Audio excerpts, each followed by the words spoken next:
गुस्से का इलाज। रोचक कहानी। एक जॉइंट परिवार था। ये परिवार पिछले कई सालों से एक साथ ही रहता आया था। इस परिवार में कुल 3 पीढ़ियां बसा करती थी। लोग इनकी एकता की मिसालें दिया करते थे।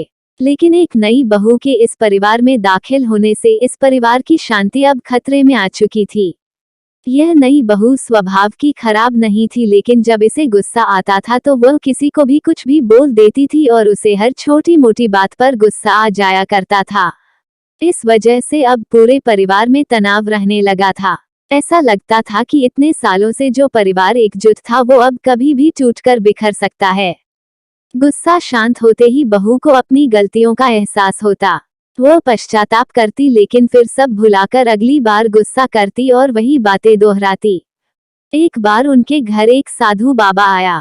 इस नई बहू ने अपनी परेशानी उस बाबा को बताई और उससे कोई उपाय हो तो बताने के लिए कहा। साधु ने अपने झोले से एक दवा की शीशी निकाली और उस महिला को देते हुए कहा कि तुम्हें जब भी गुस्सा आएगा इस दवाई की 4 बूंदें अपनी जबान पर रख लेना और 10 मिनट तक उसे मुंह में दबाए रखना।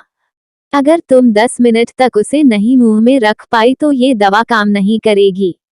महिला ने अगले दिन से ही उस साधु बाबा की दी दवाई का इस्तेमाल करना शुरू कर दिया।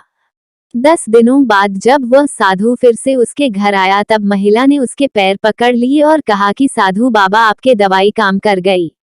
उसकी वजह से अब मुझे गुस्सा नहीं आता है और अब मेरे परिवार में सुख शांति फिर से पहले जैसी रहने लगी है। साधु ने हंसते हुए कहा कि मैंने जो तुम्हें दवाई दी थी दरअसल वो कोई दवाई थी ही नहीं, शीशी में तो मात्र पानी भरा था। तुम्हारा गुस्सा किसी दवाई की वजह से नहीं बल्कि गुस्सा आए तब शांत रहने की वजह से खत्म हुआ है। दोस्तों, आप में से कितने लोग हैं मानते हैं कि गुस्सा आए तब शांत रहने से गुस्सा अपने आप कम हो जाता है? बड़े बुजुर्ग या हमारी धार्मिक पुस्तकें तो यही बताती है गुस्से का एकमात्र इलाज मौन ही है।